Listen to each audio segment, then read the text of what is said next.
దిగంబర దిగంబర శ్రీపాదవల్లభ దిగంబర. శ్రీ గురులీలామృతము 46వ అధ్యాయము. నందిశర్మకు కుష్ఠరోగము తొలగుట. నామధారకుడు సిద్ధయోగి పుంగవునితో మహాత్మా లీలా మానుష విగ్రహమును దాల్చి నరసింహ సరస్వతి నామధేయమున వెలయుగురు పరబ్రహ్మ మహిమలను గడించు మరి ఒక గాథను తెలుపమని వేడ సిద్ధముని ఇట్లు తెలుపుచున్నాడు. ఓయి, రోగములలో నికృష్టమైనది కుష్ఠరోగము గదా. ఆ పాడు వ్యాధి మందు మ్రాకులతో మానునది కాదు. నంది శర్మయను బ్రాహ్మణుడు శ్వేత కుష్ఠరోగముతో మిక్కిలి పీడింపబడుచుండెను.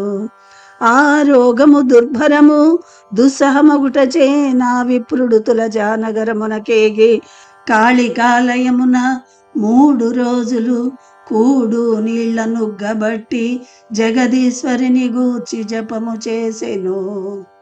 3వ నాటి రేయి ఆ బ్రాహ్మణుని చందలా పరమేశ్వరినాశ్రయింపుమని కాళీ మాత స్వప్న సందేశమొసగెను. నంది శర్మ చందలా పరమేశ్వరిని మిక్కిలి భక్తితో చాలా కాలమారాధించెను. ఆమె తుదకు స్వప్నములో నృసింహ సరస్వతి స్వామిని ఆశ్రయించిన గాని నీ కుష్ఠరోగము నిర్మూలము కాదని సెలవు సంగెను. నంది శర్మ తొలుతనే కుష్ఠరోగ పీడితుడు. వ్రతోపవాసములతో 7 మాసములు తదేక దీక్షచే చందలా పరమేశ్వరిని ఆశ్రయింప నాతని శరీరము పాటవము తప్పినది. అయినను ఫలము లేకపోయినది. కాళికాదేవియు చందలా పరమేశ్వరియు ప్రసాదింపజాలని శరీరారోగ్యము భూమండలముననున్ననొక యతిచే సాధ్యమగునాయని సంశయించెను. సంశయించుట ఏమి, నంది శర్మకు శ్రీ గురుదేవులపై గురి కుదరలేదు. ఏమైనను నింతకాలము నమ్మి కొలచిన చందలా పరమేశ్వరియే యాయమకెట్లభిమతమో ఎట్లే యొనరింపనిమ్మని స్వామిని సేవింపనిష్టపడడయ్యెను. చందలా పరమేశ్వరి ఆలయ అధికారులతో నంది శర్మ నట నుండి వెడలనంపుడని ఆజ్ఞాపించినది. పరిచారకులు శర్మను ధరమిరి అతడగతికగతికముగా నరసింహ సరస్వతి స్వామి నాశ్రయింపవలసి వచ్చినది. శ్రమల కోర్చి గాణగాపురమును నంది శర్మ చేరి స్వామి ఎచటనున్నాడని అచట గల శిష్యులనడిగెను. సంగమమునకు స్నానమునకై స్వామి వెడలియున్నారు, వచ్చెదరని శిష్యులు బలికిరి. స్వామి యొకించుక సేపగుసరికి మఠమున కరుదెంచిరి. వారు మఠమును చేరినంతనే దేహమాద్యంతము కుష్ఠరోగము వ్యాపించిన ఒకడు తమ దర్శనార్థమే తెంచియున్నాడని శిష్యులు శ్రీవారికి నివేదించిరి. ఆ రోగిని తన సముఖమునకు రమ్మనవలసినదిగా శ్రీవారు ఆజ్ఞాపించిరి. నంది శర్మ అడుగడుగునకు శ్రీవారికి దండ ప్రమాణములాచరించుచు గురుదేవులకెదురుగా వచ్చి చేతులు జోడించుకొని నిలువబడెను. స్వామి, ఓయి, దేవతలను ఆశ్రయించితివి. నీ రోగము మునుపటి వలనే ఉన్నది. మానవ మాతృనిగా నెంచిన నన్నాశ్రయించుట వలన నీకేమి సుఖము గలదని పలికి మందహాసమునరించిరి. నంది శర్మ, ప్రభు, అజ్ఞానవశమున మిమ్ము సామాన్య యతీశ్వరులుగా నేనించినది నిజము. మీ దర్శనానంతరము 33 కోట్ల దేవతలు చేయజాలని మేలు మీరు చేయగలరని నా అంతరాత్మ ఘంటాపదముగా జాటుచున్నది. పూర్వజన్మమున నేనేమి పాపము చేసి తినో కాని యది రోగరూపమున నన్ను బట్టి పీడించుచున్నది. కర్మ బలవత్తరమగుట చేతనే కాబోలిన్ని దినములు మీ పాదములను ఆశ్రయింపక ఎందెందో సంచరించుచు 1000 దేవతలకు మొక్కి తిని తొలుతనేమిమ్మాశ్రయించి ఉండిన నేనాడో ఈ రోగము మటుమాయమయ్యేడిది. దేవా నేను పడిన ఎగజాట్లు చెప్పవలను పడదు. కట్టుకున్న ఇల్లాలు నా వంక కన్నెత్తి చూడకున్న మానే. సానుభూతి అయినను చూపక దాని సుఖానుభూతికై ఎందో ఏగినది. కన్న తల్లిదండ్రులు నన్నే వగించుకొనిరి.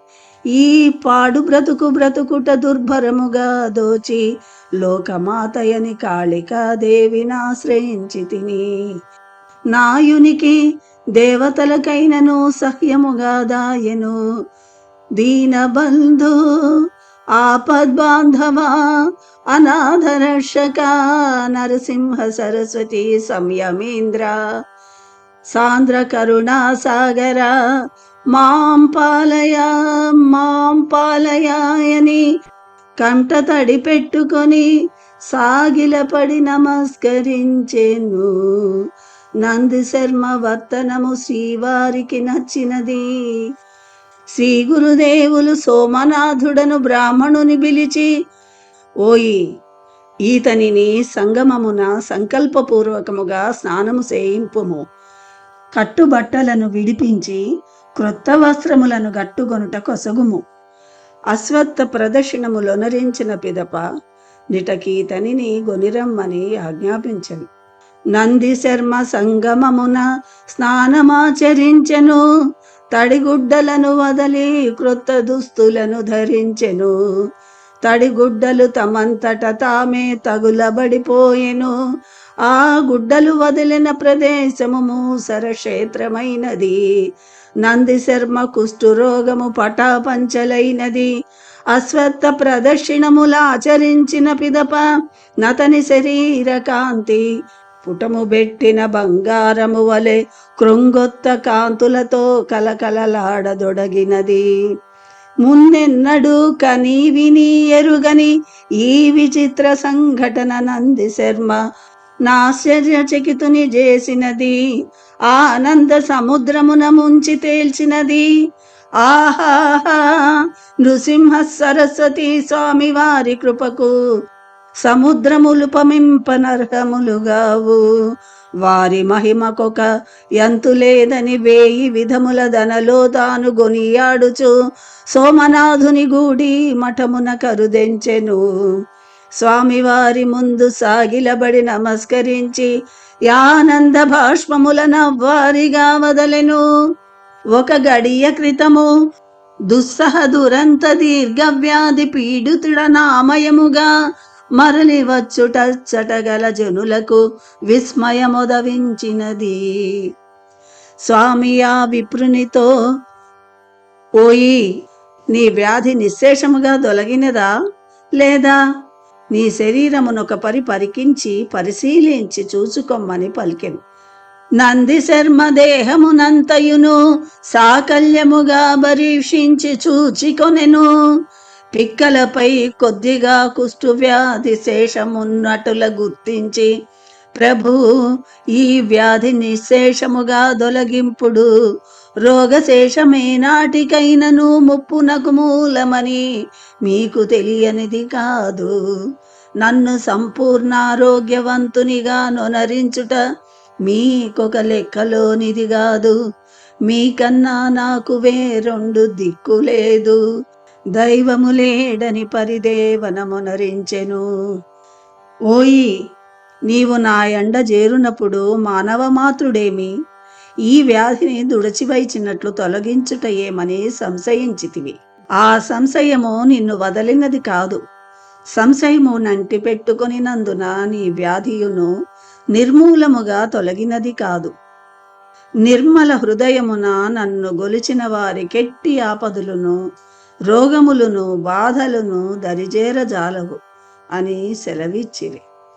ప్రభు గురుదేవా, బ్రాహ్మణుడనై జన్మనెత్తి తినే గాని నేను చిన్నతనమున చదువుకున్నవాడనుగాను.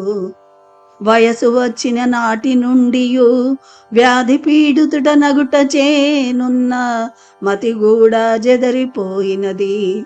మాటలు నేర్చిన ద్విపాద పశువునగు నేను మిమ్మేమని కొలువగలను, ఎట్లు నుతింపగలను అని దీనముగా పల్కెను.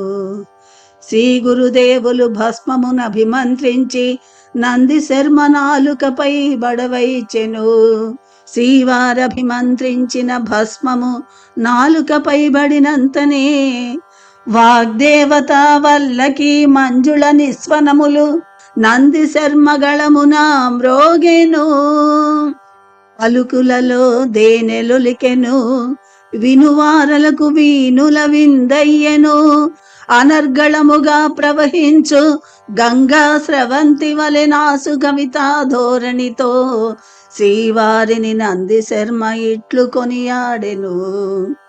సత్య జ్ఞానానంద స్వరూప సర్వజ్ఞ శేఖర శరణు శరణు. తల్లి గర్భవాసమున నరుకమనుభవించి ఎట నుండి బ్రతికి బయటపడి మలమూత్రములలో బొరలాడి తిని, పసితనము నాటలు పాటలతో గడిపి తిని, వయసు వచ్చిన పిమ్మట కామమోహితుడనై యజ్ఞానమగు చిమ్మ చీకటిలో బడి చన్నులు గుడిచి పెరిగిన శరీర సుఖమునకై చన్నులనే ఆశ్రయించి మలమూత్రముల మురికి కొంపకై మోజుపడి వివేకమును గోల్పోయి తిని, మురికి యోనికై మురిసి ముచ్చటపడి పరమయోగమును వదలి మోక్షమునకు దూరుడనగుచున్నాను. తనువుల శాశ్వతములని తెలిసియు శాశ్వత సుఖమొసగు ముక్తి మార్గమును వదలి పెడత్రోవల బట్టి తిని, స్త్రీ సుఖములభిలషించి గర్భవాస నరకములనుభవించుచు పుట్టుచు గిట్టుచు నే దరికానక క్షయరోగి కఫములో బడిన ఈగవలె విలవిలా కొట్టుకులాడుకొను మా బోటి వారల యజ్ఞానమును దొలగించు జ్ఞాన ప్రదాతవు నీవు. గర్భవాస నరకమనుభవించునప్పుడు జీవుడు పూర్వజన్మ కర్మలను స్మరించి ఇక ముందు జేతులారా శివుని పూజించి మనసారా హరినామ స్మరణమాచరించి గురు భజనమాచరించెదనని వాపోవుచున్నాడే కాని మాయామోహితుడై తిరిగి కన్నుగానక సంచరించుచున్నాడు. మానవ జన్మము దుర్లభము, భగవంతుని యందు విశ్వాసము గలిగి భయభక్తులతో సంచరించుట గొప్ప సుకృతము. మీ వంటి మహనీయుల సందర్శనము లభించినదా? ఆహా, ఇక చెప్పవలసినదేమున్నది? శ్రీ కైవల్య పదమున దొలిమెట్టుపై కాలూనినట్లే వానికి చ్యుతి లేదు. సద్గురు ఆత్మబంధువు నీవే సుమాయని ఏకధాటిగా స్తుతించెను. శ్రీ గురుదేవులు: ఓయి, నీ రోగము నిర్మూలమైనది. నీవు కవిరాజశేఖరుడవై వర్ధిల్లగలవు. నీకు శుభమగుగాక అని ఆశీర్వదించెను. నంది శర్మ శ్రీవారిని ఉద్దేశించి, స్వామి, అనేక జన్మ సముపార్జిత పుణ్యరాశిచే లభించిన మీ పాద పంకజ సేవ నిక విడువజాలను. మీ పాద పద్మముల సన్నిధి నాకొక పెన్నిధి. మీ పాదములనాశ్రయించి నా జీవితమును ధన్యమునరించుకొందును. మిమ్ములను వదిలి వెళ్ళనని పట్టుబట్టెను. స్వామి వారంగీకరించిరి.